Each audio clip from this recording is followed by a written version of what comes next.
Bwana kwa majira ambayo umekubali kukaa pamoja nasi kwa siku zote.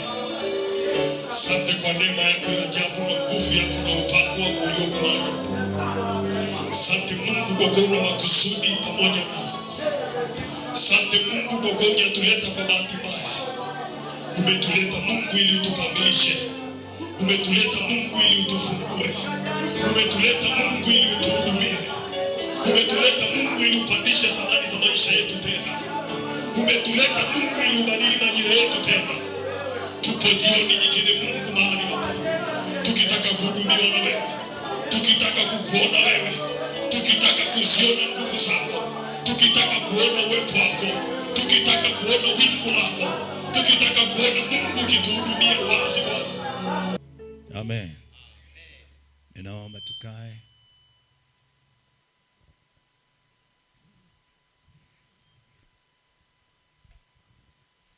Bwana Yesu Kristo apewe sifa. Jamani, Bwana Yesu Kristo asifiwe.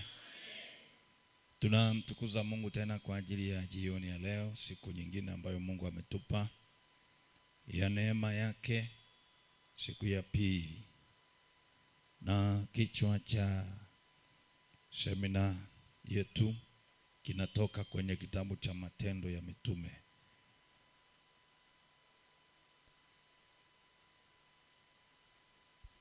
Kitabu cha Matendo ya Mitume mlango wa 3 mstari wa 19. Inasema, tubuni basi mrejee ili dhambi zenu zifutwe, zipate kuja nyakati za kuburudishwa kwa kuwako kwake Bwana. Na kichwa kidogo kinasema uhusiano uliopo kati ya toba na nyakati. Na jana nilizungumza sana juu ya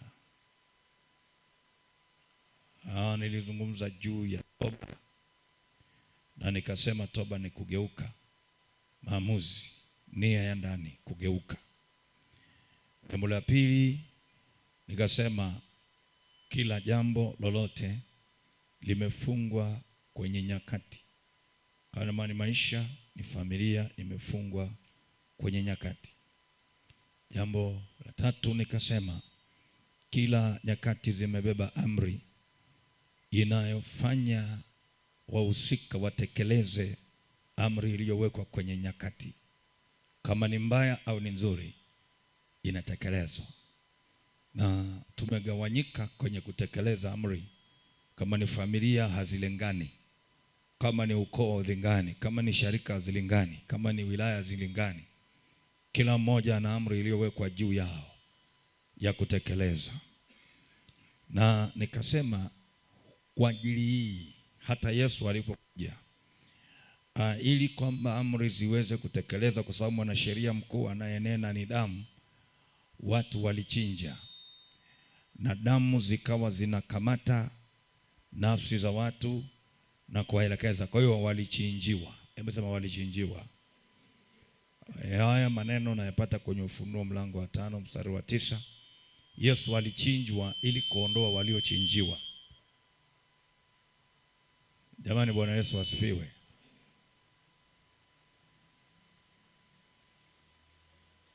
Ngoja.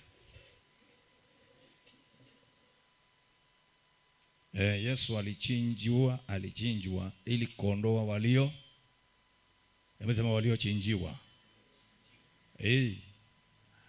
Na kwa ajili hii kila aliyechinjiwa, aliyefungwa na kuchinja, Mungu anatamani aachiliwe.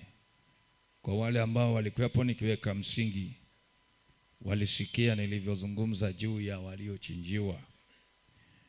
Na nikasema mapepo yenyewe huwa yanatekeleza na yanajua muda. Kwa hiyo mara nyingi ukiyaondoa kuangalia au yenyewe yanadai bado muhula. Hebu sema yanadai bado muhula. Kwa sababu yenyewe yako kwa muhula. Na nikasema katika kitabu kile cha Mathayo mlango ule wa 11 mstari wa 12 anasema ufalme wa Mungu unapatikana kwa nguvu, na wenye nguvu wauteka. Nikasema ufalme unaweza kupatikana usiuteke. Jamani, haleluya. Mtu akisema mchele unapatikana, haujawa wa kwako. Unapatikana eneo la Kikwakwaru mchele, lakini haujawa wa kwako. Utakuwa wa kwako utakaponunua, maana kuna nguvu uliotoa ikakupa mchele. Jamani, haleluya. Kwa hiyo lazima uelewe kwamba ufalme wa mbinguni unapatikana, lakini wenye nguvu wauteka. Kwa hiyo usifikiri kupatikana umekuwa wa kwako kuna kuteka. Kwa hiyo kama ni kuteka, kuna juhudi ya kufanyaje? Ya kuteka. Mnafahamu yule rais alivyotekwa. Kulifanyika kitu gani mpaka anatekwa? Na mtu yote akitekwa kuna juhudi inafanyika. Jamani, haleluya. Jamani, haleluya. Na nilikuambia ufalme, kila nyakati zimebeba amri ya jambo fulani kutekelezwa. Sikusoma hii mistari ya haraka haraka, ninaomba niipitie kwa haraka hapa. Ukiangalia kitabu cha Mwanzo mlango wa 18 mstari wa 14, naomba usome Mwanzo mlango wa 18 mstari wa 14. Sikuisoma hii mistari, ni vizuri nipita hapa ili uone tunachotaka. Kuna mahali tunakwenda ambapo ni mzuri tu. Mwanzo mlango wa 18 mstari wa 14. Naomba isome hii mistari, ni muhimu sana. Tasoma kwa jina la Yesu. Amen. Kuna neno gani lililo gumu la kumshinda Bwana? Kwa muhula wake nitakurudia wakati huu mwakani. Imesema kwa muhula wake nitakurudia wakati huu mwakani. Na Sara atapata mwana wa kiume. Nisikilize.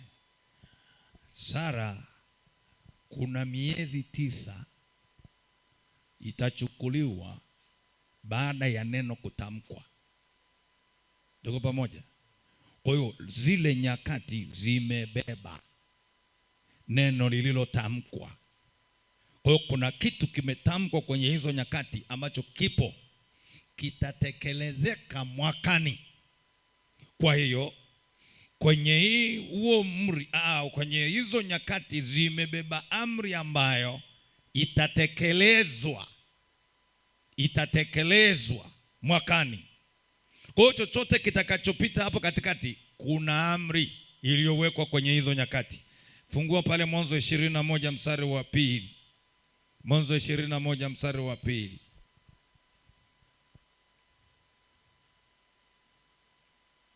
Mwanzo 21 mstari wa 2. Tasoma tena kwa jina la Yesu. Amen.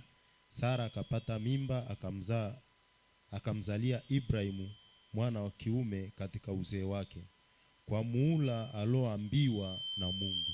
Yamesema kwa muhula alioambiwa na Mungu. Nilikuambia kila kitu kimebebwa na nyakati. Kwa hiyo kila unachokifanya kiko kwenye nyakati, ziwe mbaya au ziwe. Jamani, haleluya. Kuna amri iliyowekwa kwenye nyakati. Yaani kila unachokutana nacho. Niliwaambia hivi jana, nikakwambia Mungu anatangaza mwanzo, anatangaza mwisho tangu mwanzo. Kinachovuruga kilichotangazwa tangu mwanzo kwenye maisha yako ni kile kilichoingilia ule mwanzo uliotangazwa, ule mwisho uliotangazwa. Jamani, haleluya. Yaani Mungu anasema natangaza mwisho tangu, akisema nini? Sikiliza anachokisema. Anasema shauri langu ndilo litakalosimama. Jambo la kwanza. Lakini anasema mapenzi yangu. Twende kwenye kitabu cha Isaya. Ni muhimu sana kuelewa hapa, maana kuna watu ambao huwa hawaelewi. Isaya 46 mstari ule wa 10.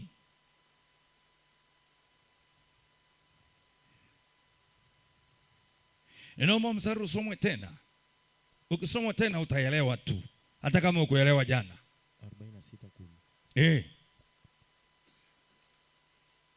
Tangazaye mwisho tangu mwanzo, na tangu zamani za kale mambo yasiyotendeka bado. Aha.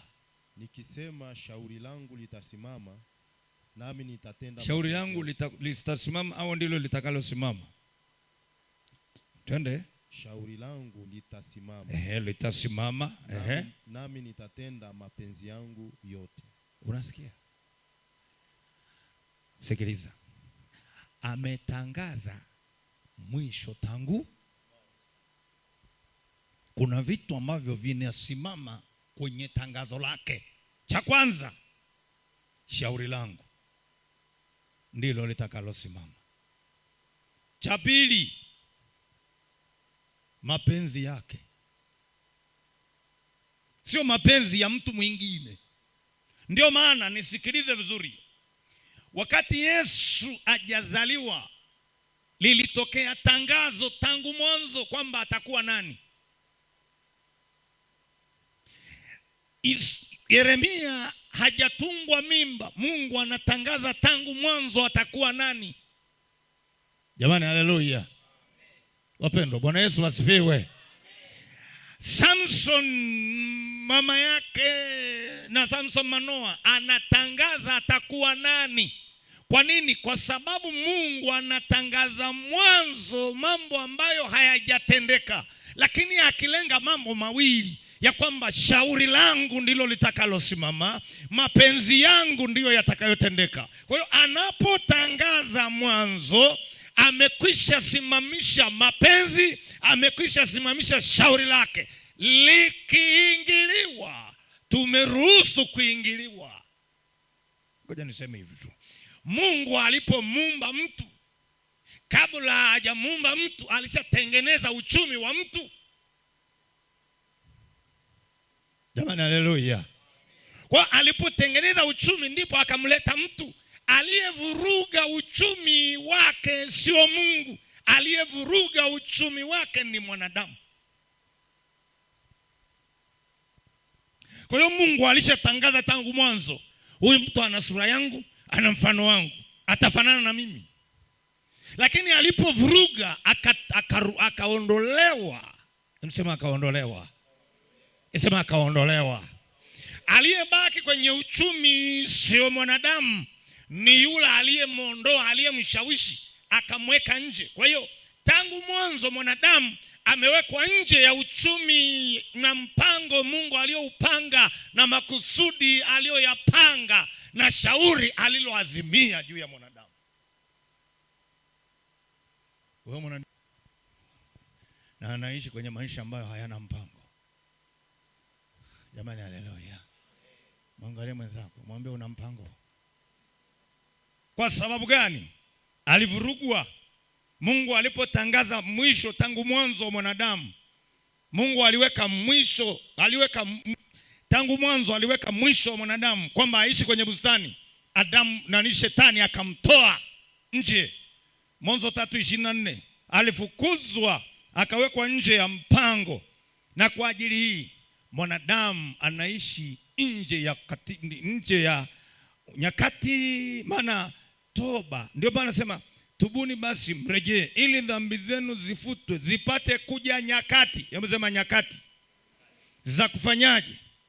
Za kuburudishwa. Kwa hiyo mwanadamu alinyang'anywa nyakati za kuburudishwa, akapewa nyakati za mahangaiko. Kila mmoja anahangaika kwa sababu nyakati alinyang'anywa. Maana Mungu alishatengeneza kila kitu kwa ajili yake, lakini adui akajua huyu akikaa kwenye nyakati za kuburudishwa ataishi maisha ya kuburudishwa. Nilisema maneno haya mawili ni muhimu sana kwenda nayo. Matendo ya Mitume 3:19 na Isaya 33:6. Nyakati zako zitakuwa nyakati za kukaa imara na za wokovu tele. Jamani, haleluya. Jamani, haleluya. Kwa hiyo ni lazima ujue ya kwamba kila kitu kimebebwa kwenye wakati, na kila wakati umebeba amri ya kutekeleza kilichowekwa kwenye nyakati. Niende kwenye kichwa kidogo tena kinachosema hivi: dalili zinazoonyesha nyakati zimeshikiliwa. Dalili. Yamesema dalili. mpango wa adui alionao ni mwanadamu kuto kujali wakati. Na Yesu analia kwa sababu mwanadamu ya kuto kujali. Nilikwambia hivi, kila dakika unayopewa imebeba jambo la kufanya, la kumtukuza Mungu. Nimesemaje? Yaani kila dakika, kila sekunde, mawazo yako yote yamebebeshwa kitu ambacho Mungu atajipatia utukufu. Kwa hiyo hupewi dakika au siku au miaka ya kufanya kitu unachotaka. Unapewa dakika, miaka. Okay. Ngoja niseme hivi.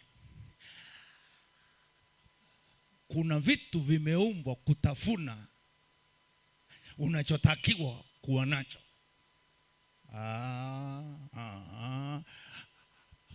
Ukisoma kwenye kitabu cha Yoeli, ili ni kuonyeshe vitu fulani ambavyo inawezekana unavielewa, au kama uvielewi inawezekana umekamatwa ili usielewe. Kwenye kitabu cha Yoeli mlango wa 1 mstari wa 1, nitakapo kuonyesha mifano fulani ya watu waliokaa kwenye toba. Hebu soma Yoeli mlango wa 1 mstari wa 1 mpaka wa 4. Sikia hayo maneno vizuri. Anazungumza juu ya vizazi. Tasoma kwa jina la Yesu. Amina. Neno la Bwana lilimjia Yoeli mwana wa Pethueli. Sikieni haya enyi wazee, sikilizeni enyi wenyeji wote wa nchi. Je, mambo haya yamekuwako katika siku zenu au katika siku za baba zenu? Waarifuni watoto wenu habari yake, watoto wenu wakawaambie watoto wao, na watoto wao wakawaambie kizazi kingine. Yaliyosazwa na tunutu yameliwa na nzige, na yaliyosazwa na nzige yameliwa na parare, na yaliyosazwa na parare yameliwa na madumadu. Nikuulize, hawa walijipanga lini kula kila kinachosazwa? Hawa walikuwa wanakula vitu au walikuwa wanakula muda?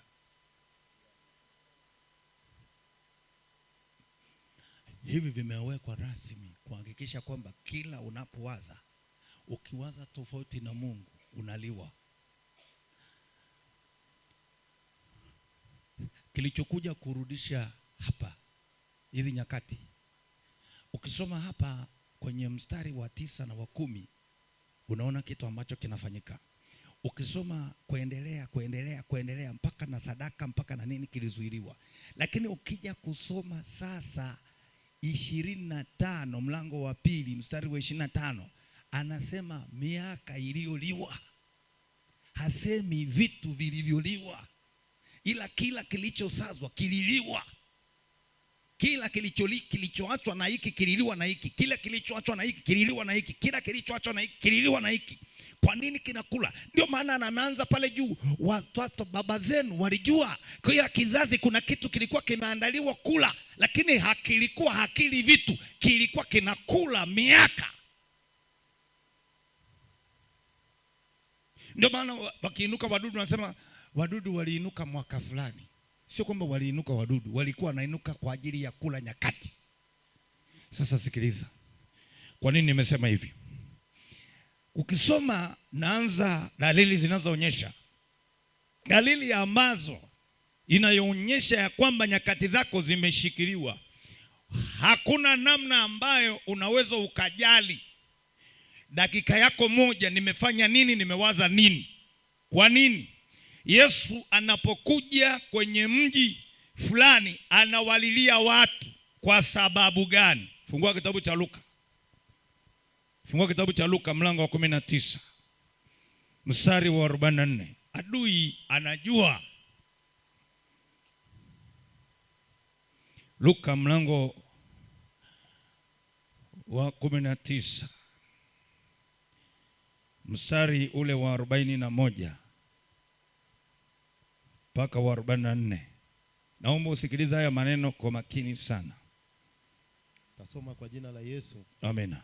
Alipofika karibu, aliona mji, akaulilia akisema, laiti ungalijua hata wewe katika siku hii yapasayo amani, lakini sasa yamefichwa machoni pako.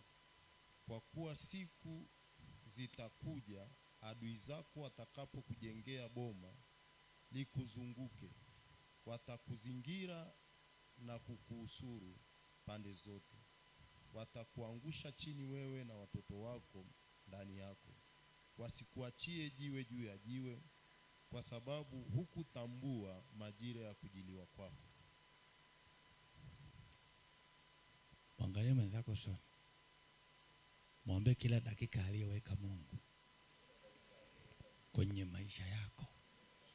Ina kitu kinachoitwa majilio. Ndio maana amekuruhusu kuwepo. Yaani nisikilize vizuri. Huwa Mungu akija hampi mtu kwamba ninakuja kwako, ila anakupa muda wa kupokea vitu ambavyo ndani yake ameweka majilio ya kukujilia. Hujaelewa? Nasema hivi, Mungu haji kwa mtu ila anavyokuja, ila anakupa muda, na ndani ya muda ameweka vitu ambavyo atapitia huku kukujilia. Kwa hiyo kila dakika anayokupa ni unapaswa kuuliza Mungu, kwa nini umenipa dakika ya leo? Unanijilia kwa lipi? Kwa nini? Hawakujali muda, na kwenye muda Mungu aliweka kuwajilia. Na shetani anachofanya kwa mtu yoyote, anamuondoa kujali muda. Ili nini? Kwa kuwa wewe hujali muda, yeye anahakikisha kila muda unaoupoteza anajenga boma. Yeye anakujengea, anakuzingira. Alafu anasema sio wewe tu na watoto. Mwangalie mwenzako sana. Mwambie hapa ndipo penye shughuli. Kwa sababu anaposema tubuni basi mrejee ili dhambi zenu zifutwe zipate kuja nyakati, maana yake kuna maeneo adui amekwisha jenga boma na linakuzingira pande zote na huwezi kupumua. Yaani huwezi kupumua. Kwenye kitabu cha Maombolezo mlango wa 3 mstari wa 7 anasemaje? Maombolezo mlango wa 3 mstari wa 7 anasemaje? Anasemaje? Mlango wa 3 mstari wa 7 na wa 8.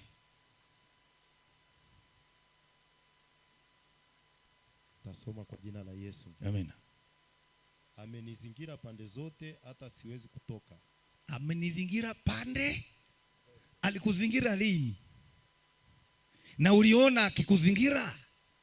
Alikuja lini kukuzingira?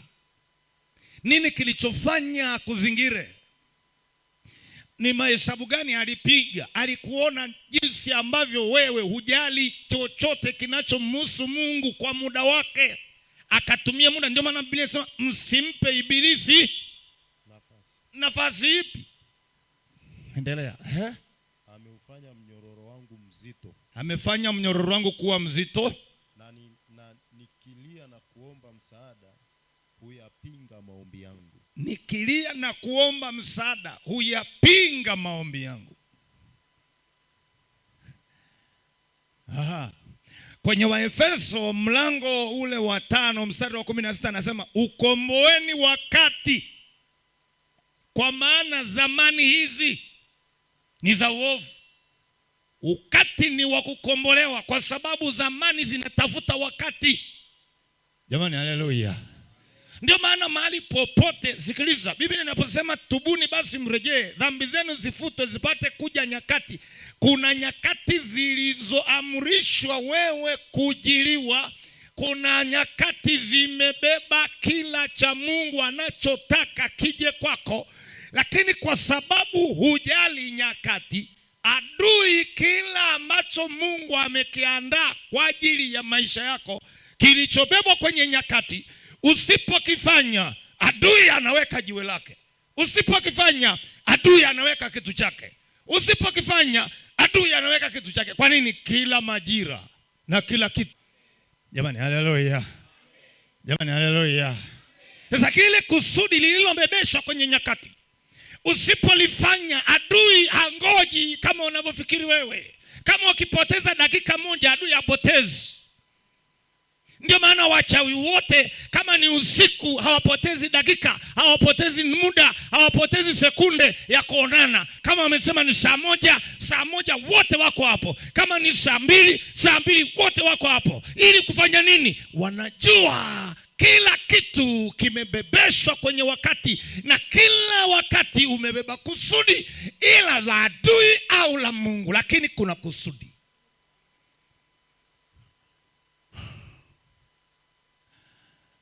Jamani, haleluya. Na ukishaona adui amepambana na muda, labda niseme hivi, kila kiongozi anayekuja kwenye eneo lolote, akisimamishwa, wanaoamua asimame kiongozi wa aina gani ni wahusika. Ndio maana wana wa Israeli walipofika mahali wakaomba Sauli, Mungu alisema wapeni. Wameomba wao, ila kipindi cha Sauli watakiona cha moto. Walitaka wao. Kwa nini? Kila muda umebeba kusudi. Sasa pale tunapoharibu muda, pale ambapo sasa, jambo la kwanza, unaona watu wanapewa roho ya kutokujali. Hebu sema roho ya kutokujali. Yaani hakuna mtu anayejali muda, hakuna anayejali kinachokuja. Na Biblia inasema mtaponaje msipojali? Kwa sababu kujali ndiko kumebeba uponyaji.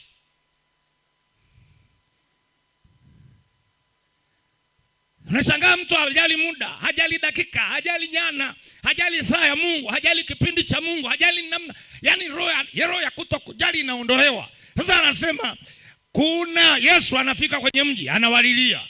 Anawalilia, umefanya nini? Anasema laiti mngelijua majira ya kujiliwa. Sasa kama ameshakuja na kuna dakika aliweka ya kukujilia, halafu kujali, hasara ni ya nani? Anasema adui anafanya hivyo ili akuzingire, ajenge boma na kuzingira pande zote. Unataka kutoka, ameshajengea mpaka na watoto.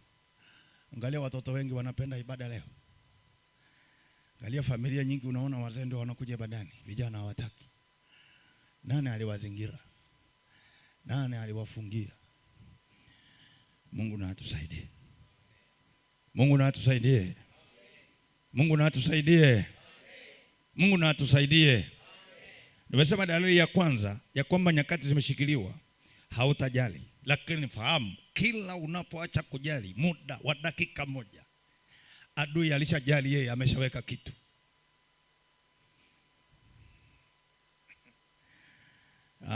Nilikuwa nasoma, anasema wana wa ulimwengu wana busara kuliko wana. Kwa nini? Wanajua kutumia dakika zao.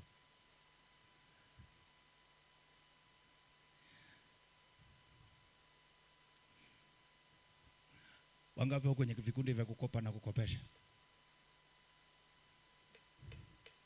Amnyooshe mkono.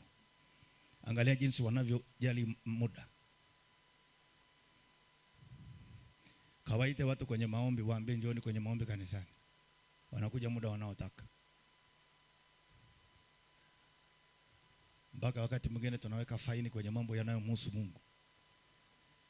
Tunaweka faini mpaka kwenye kwaya, tunaweka faini kwenye vitu vingine, tunaweka faini kwa sababu ili faini imkimbize kuliko Mungu aliyempa nafasi ya kuwa na muda.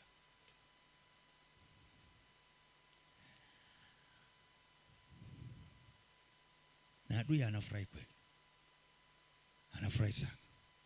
Roho ya kutokujali inakubeba. Na kila kitu unakiairisha.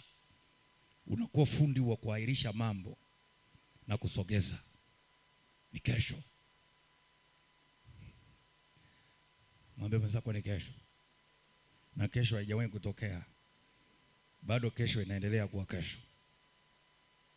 Farao Yaani huwezi kufanya jambo kwa wakati na wala huwezi kusimama kwenye wakati, kwa sababu ulishafungiwa kujiliwa.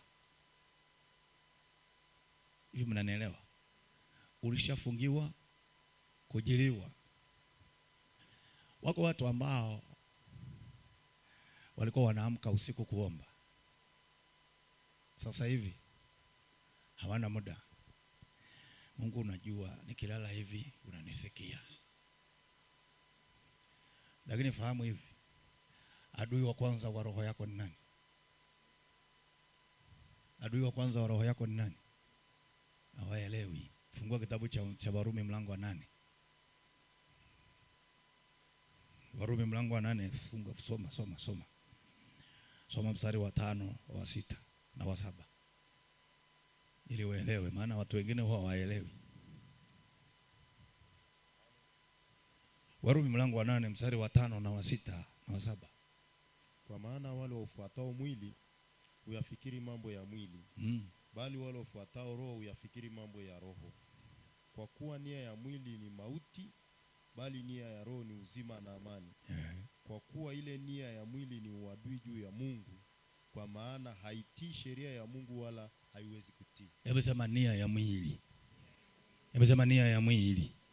Mwili una nia yake, ambao hiyo nia ya mwili huwa siku zote inapambana na wewe usitii sheria ya Mungu. Na jambo la pili, nia ya mwili ni uadui. Yaani umevaa mwili ambao ni adui kati ya wewe na Mungu, na umewekwa kwenye mwili wako. Alafu wewe ulikuwa unaomba, wakati unapotaka kuomba unatoka unaanza kutembea. Sasa hivi mwili unakuambia lala. Unaomba maneno mawili, unakuja kushituka asubuhi, unasema shindwa shetani. Sio shindwa shetani.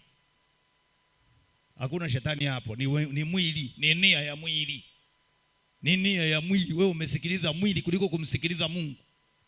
Na mwili wa kwako sio shetani, ila nia yake.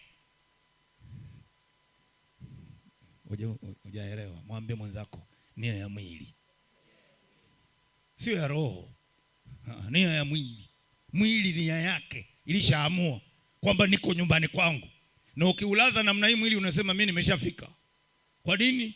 Wakati unasema tunarudi kwa udongo, rudisha. Maana huko nyumbani kwake. Unausumbulia nini? Ndio nia yake. Halafu nataka kusema nataka kwenda, nasikiliza. Mwili huwa unauawa. Warumi 8 mstari wa 10. Warumi 8 mstari wa 10. Lazima uue mwili wako. Kama huwezi kuua, basi tembea na kitu ambacho huwezi kukiua. Tembea na nia yake, uone unataka kwa kupeleka. Soma. Na Kristo akiwa ndani yenu, mwili wenu umekufa kwa sababu ya dhambi, bali roho yenu i hai kwa sababu ya haki. Sikiliza. Na Kristo akiwa ndani, mwili umekufa. Yaani mwili usipouawa kwa sababu ya dhambi, kati nia ya mwili hauwezi kukaa kwenye mpango. Ndio maana unakuta vitu vingi vya Mungu, nia ya mwili ikitangulia mbele, huwezi kukaa kwenye majilio ya Mungu, kwa sababu mwili wenyewe unataka majilio ya kwake. Hapa sasa jamani, haleluya. Mwangalie mwenzako, mwambie kinachokutesa nini na kukunyima kuomba na vipindi vya Bwana ni nia ya mwili. Mwili una nia yake na mipango yake na ratiba zake na vitu vyake, na umekupangia. Usipojua ya kwamba mwili unatakiwa kuuawa, Yesu akiwa ndani, mwili umekufa kwa habari ya dhambi. Anatumia mwili shetani kukujengea boma na kukuzingira. Saa utakapofika unasema shindwa, shetani ndiye alisababisha. Sema ni nia ya mwili. Jamani, haleluya. Jamani, haleluya. Mwangalie mwenzako, mwambie nia ya mwili. Mwambie mwenzako tena nia ya mwili. Mwambie tena nia ya mwili. Sema nia ya mwili. Ndio maana unasikia unaamshwa uombe, alafu unasema ngoja kidogo.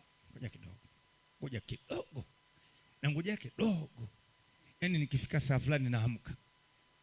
Niambie ulipiga dash mara ngapi?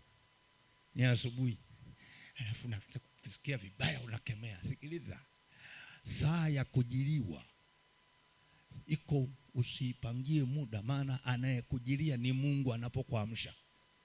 Ndio saa ya majilio. Ndio maana unakuta kuna mtu mwingine anasema niliamshwa kabisa ni kuomba, yaani na nikamsikia msukumo wa kuomba, nikasema ngoja nifanye kitu fulani, kitu fulani, nikimaliza nitafanya. Kwani niliomba sasa?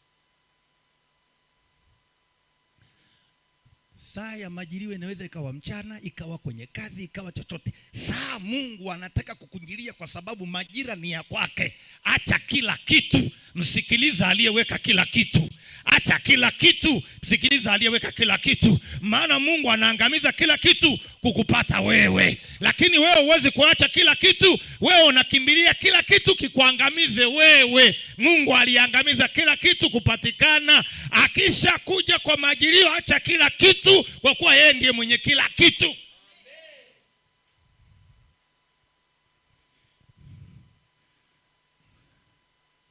Angalia mwenzako usoni, mwambie ni wewe.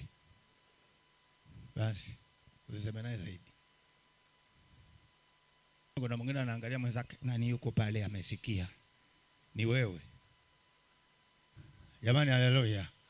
Acha kila kitu kwa ajili ya mwenye kila kitu, ili akupe kila kitu.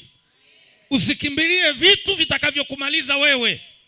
Ndio maana alipofika kwa Gerasi, akakuta yule mtu kwenye makaburi, manguruwe yakamwambia tunatamani, mapepo yakamwambia tunataka tuangie kwenye nguruwe. Akasema mradi huu ni mradi ulioshikilia mtu. Nguruwe sehemu yenu, mapepo kamata nguruwe wote, wakaishia baharini, akapatikana mtu mmoja. Mradi ya wanakijiji. Paka wakasema toka mipakani kwetu. Wewe umeangamiza vingapi kupatikana wewe? Vingapi umeviacha? Angalia vilivyokutenga na Mungu, na venyewe unavipoteza sasa. Yaani mpaka na kutoa sadaka mwanangu, unasikia uchungu. Halafu unaiweka, inamaliza na vingine. Jamani, haleluya. Jamani, haleluya. Mwangalie, mwambie kesho huna, leo ndio nayo. Ndio maana Wakorintho wa kwanza mlango wa 6 mstari wa kwanza na wa pili anasema siku ya wokovu ni kesho. Siku iliyokubalika sasa. Mbona wewe unaenda na kesho nitafanya baadaye, wakati kila ulicho nacho ni sasa? Saa ya kujiliwa ni sasa. Mungu anataka sasa ya kwako ifanye kila kitu kinachotakiwa sasa, sio baadaye. Mungu sio baadaye, anataka sasa ya kwako. Ulicho nacho sasa ndicho cha kwako, sio ndicho utakachokuwa nacho. Jamani, haleluya. Ukipoteza sasa, umepoteza kila kitu. Acha kuahirisha mambo. Acha kusema kesho. Mwambie ni leo. Mwambie tena ni leo. Amesikia? Ameelewa kwamba ni leo? Farao ndiye tu aliambiwa tukuombee haya wachura watoke, akasema mbona msemi kesho? Farao akasema kesho. Fungua Kutoka mlango wa 8 mstari wa 9 na wa 10. Yaani Farao ndio mwenye kesho, wewe unaga kesho, wewe una sasa. Kama una Yesu. Lakini kama una Yesu, wewe ni kesho. Kutoka mlango wa 8 mstari wa 9 na wa 10. Soma mara moja. Na Farao najua ni mtu wa miungu. Musa akamwambia Farao, haya ujitukuze juu yangu katika jambo hili. Sema ni lini unapotaka ni kuombee wewe na watumishi wako na watu wako, ili au vyura waangamizwe, watoke kwako wewe na nyumba zako, wakae ndani ya mto tu. Akamwambia kesho. Akasema na yawe kama neno lako, ili upate kujua ya kwamba hapana mwingine mfano wa Bwana Mungu wetu. Sikiliza. Anayesema kesho ni anayeteseka au ni yuko kwenye raha? Vyura vinaingia mpaka mdomoni, mpaka kwenye masikio, mpaka kwenye sufuria ya ugali, kila mahali mboga zimejaa sufuria, mpaka vyura mpaka kwenye vitanda anavyolala vyura vinafanya kwa raha. Sema ni lini tukuombee vyura hao watoke? na iwe kama ulivyosema. Maana yake hakuna anayekuondolea mateso yako. Kama umesema kesho, tembea na kesho yako, fikiria mpaka na kwenye masikio. Yaani unajua kama wale watu wanajua kulala, yaani chura ukifanya huyo mdomoni kwenye, vilikuwa kila eneo. Kama una masikio makubwa kama ya kwangu, chura anasema nimepata mahali pa kuingilia mpaka kwenye sikio. Alafu unateseka kiwango hicho, kila mahali panalia vyura, kila mahali pamejaa kama nzige, kama utando, unasema kesho.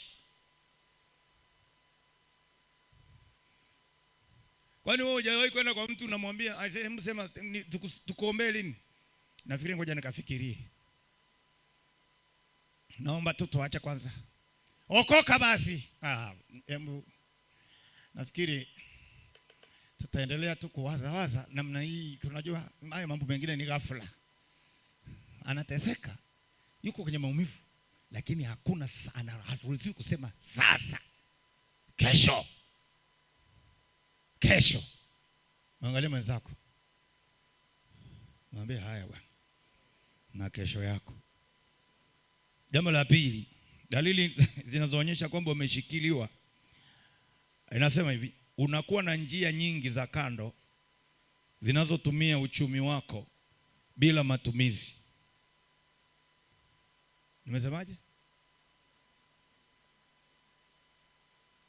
Ngoja nirudie tena. Unakuwa na njia nyingi za kando zinazotumia uchumi wako bila matumizi. Nirudie tena mara ya tatu. Unakuwa na njia nyingi za kando zinazotumia uchumi wako bila matumizi.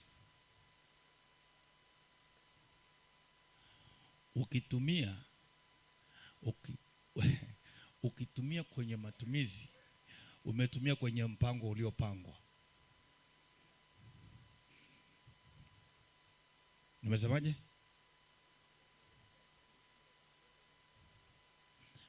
Kuna watu wengi sana ambao nyakati zikishikiliwa hawatumii kwenye matumizi yaliyopangwa, ila njia inayotokea ndiyo inayokula uchumi. Kwa mfano, nakupa mfano. Mimi nina mpango wa kununua suruali, alafu ninatakiwa kukusanya hela kwa ajili ya kununua suruali. Ninakutana na chapati, ninanunua chapati, alafu ile chapati haikuwa kwenye mpango wala haina matumizi. Nimekutana nayo, na ndio maana nakuta watu wengi ambao muda wao, jamani, haleluya, umeshikiliwa, hawanaga mpango wa kutumia, ila wana mpango wa kula.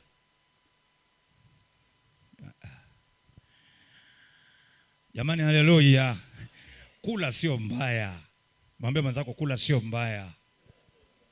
Kula ni chakula.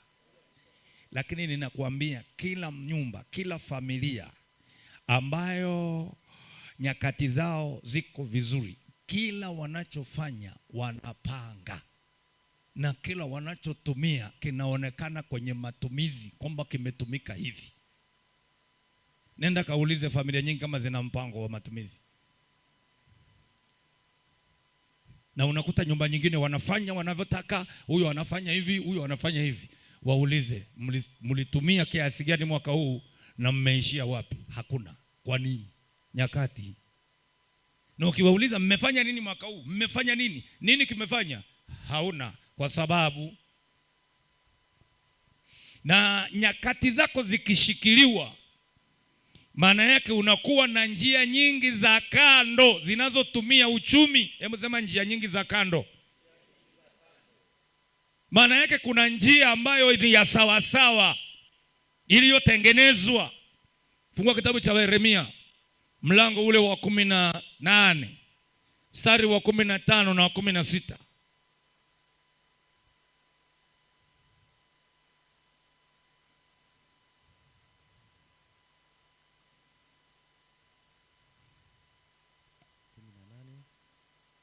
Yeremia 18 mstari wa 15 na 16. Tasoma kwa jina la Yesu. Amina. Maana watu wangu wamenisahau, wameufukizia ubatili uvumba, nao wamewakaza katika njia zao, katika mapito ya zamani, ili wapite katika njia za kando. Ili wapite katika njia za nini? Za kando. Katika njia isiyotengenezwa. Katika njia isiyotengenezwa. Hizo la hawa watu ni nini? Wamepita kwenye njia za kando. Jamani, haleluya. Wapendwa, kuna njia iliyotengenezwa na kuna njia ya kando. Njia iliyotengenezwa ni njia inayokufikisha kwenye kusudi. Na ndio maana Yesu anasema, Biblia inasema hivi, ni mimi Mungu nikufundishaye ili upate faida, nikuongozaye katika njia inayokupasa. Kuna njia ambazo hazikupasi. Sasa hapa anazungumza kuna watu walipita kwenye njia za kando, walimsahau, wakapita kwenye njia za kando na wakaacha njia iliyotengenezwa. Kila familia ambayo nyakati zao hazijashikiliwa, kila mtumishi ambaye nyakati zake hazijashikiliwa, kila Mkristo ambaye nyakati zake hazijashikiliwa, kila mpendwa aliyeokoka ambaye nyakati zake hazijashikiliwa, huwa anatengeneza mpango utakaotumia na sio atakachokutana nacho. Lakini kama nyakati zimeshikiliwa, huwezi kuwa na mpango. Kwa hiyo chochote kitakachokuja kama njia inakula uchumi. Kwa hiyo tutafuta sasa ni mpango gani uliotumia hauna.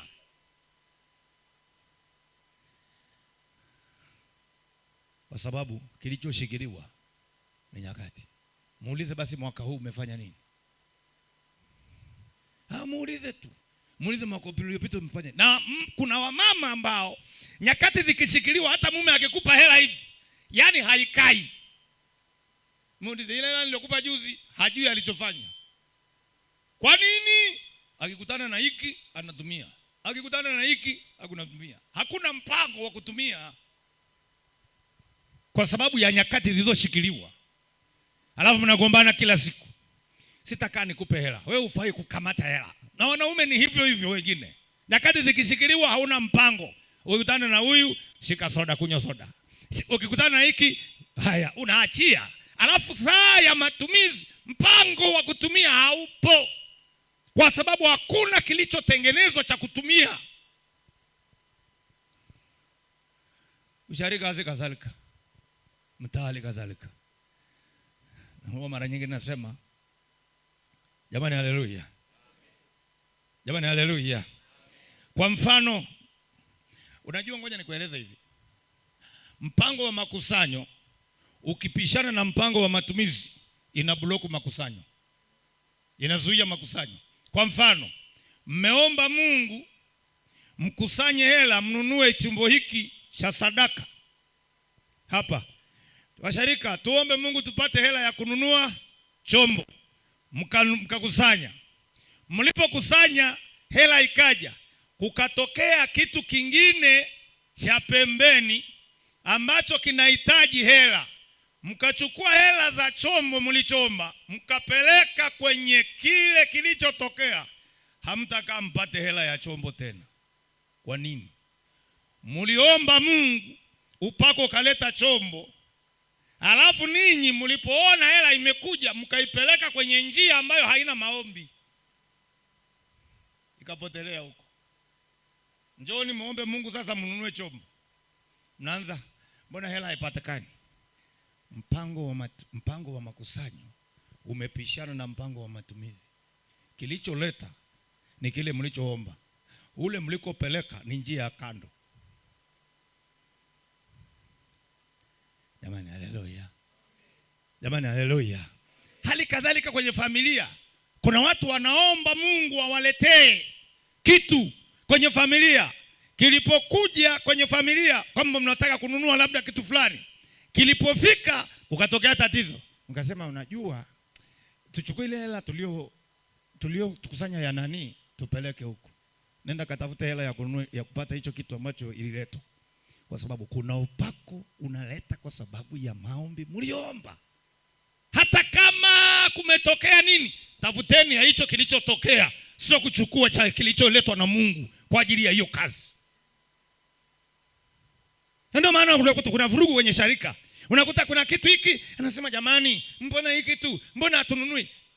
Sikiliza. Yaani siku yoyote mkanunua mkasema tumekusanya hela kwa ajili ya speaker, kikija kitu kingine mkasema ngoja tutumie kwa ajili ya hicho, mmevuruga antena ya mbinguni ya kuleta. Kwa hiyo mtakapokuja kuomba kuleta haipo. Utasikia utakapokuja kuambia washarika sasa, jamani tunataka tuchangie ile hela tulichukua tukakopesha kwenye nani, nasema naona unanyamaza kimya.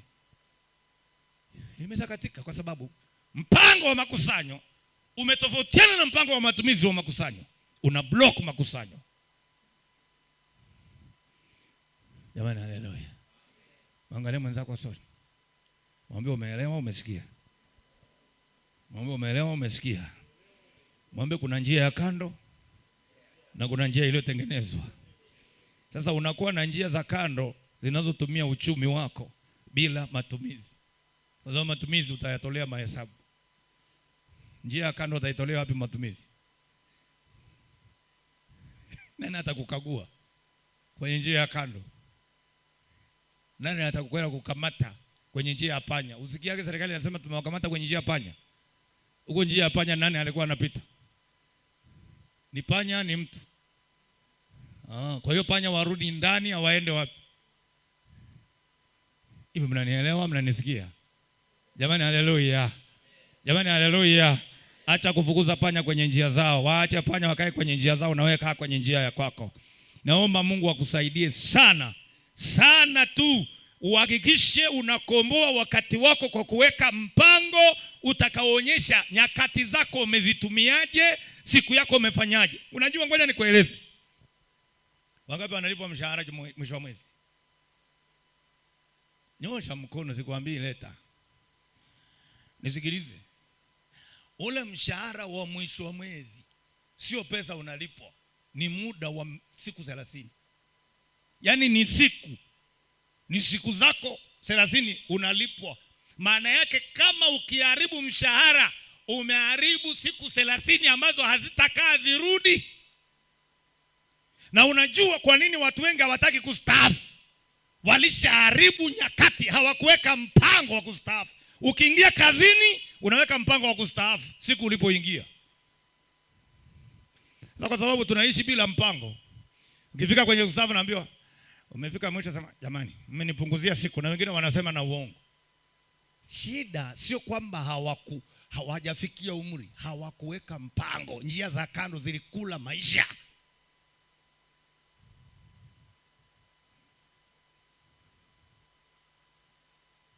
Hapa kuna watu kweli? Muungalizi mzako, mwambie kuna watu hapa kweli? Sasa anaposema tubuni basi mrejee ili dhambi zenu zifute zipate kuja nyakati, sio kwamba anazungumza kitu kidogo, anazungumza maisha yaliyobeba nyakati za watu. Na adui anakazana kuhakikisha hizo nyakati zinakuwa za taabu. Ndio maana ukifikia kwenye kustaafu lazima hapana, zinaanza kuuma nyakati. Naenda wapi? Nitaenda kufa. Na ndio maana watu wengine wakistaafu wanaanza kuporomoka kama nani, kama uyoga ulio nani. Shida ni nini? Hakuna mpango wa kutumia. Njia za kando zimekuwa nyingi na mambo yameisha, na hajashangaa hana kitu kwa sababu hakuweka mpango wa kutumia. Jamani haleluya. Tushukuru serikali inatuwekea na NSSF na mambo mengine, na huko tunaanza kuwasema twende jamani tukachukue nani zetu. Na vinginevyo ingekuwa tunakula tunapewa zote, kuna shughuli ingetokea. Serikali ikasema acha tubambue huko nusu tuwawekee akiba, maana hao Mwangalie mwenzako usoni, maana shetani alishabambua mpaka tukaenda nje ya utaratibu. Unajua ile kitendo cha kuwekwa nje ya bustani, yani kile kitendo cha kukataa baraka ya kwanza, tuliisha kabisa. Tunakula mpaka na sisi wenyewe tunataka hata kujila wenyewe. Namuuliza mtu, akiba ya kesho haelewi. Wewe angalia vijana wa sasa hivi. Mpe 10,000 sasa hivi. Soda. Akikuta chapati, alafu anaziweka hapa nyuma hapa. Akikuta chapati hiyo anayo. Kesho hamna. Kesho itajisumbukia yenyewe. Haya. Twende na kesho yako. Tutakuona kesho. Jamani, haleluya. Waangalia mwenzako. Mwombe umesikia. Jambo la 3. Dalili za kwamba umeshikiliwa nyakati. Unapishana na mafanikio. Unapishana na mafanikio kila wakati.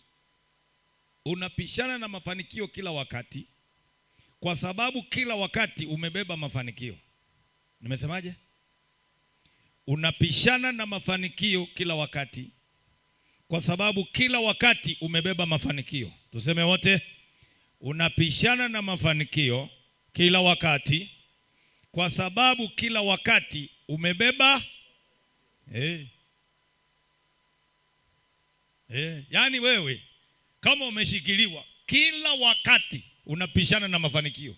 Kwa sababu mafanikio yote yamebebeshwa kwenye wakati.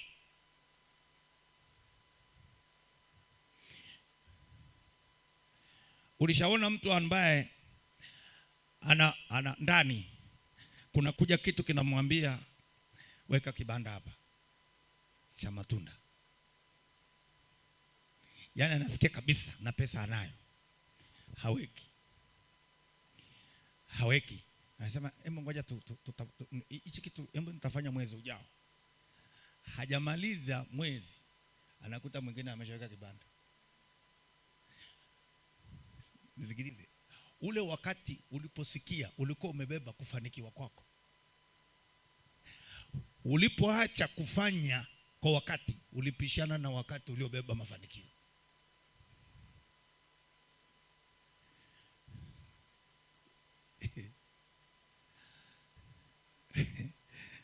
Jamani, haleluya. Mwangalie mwenzako usoni. Kwa wenzako wanasema unapishana na mshahara.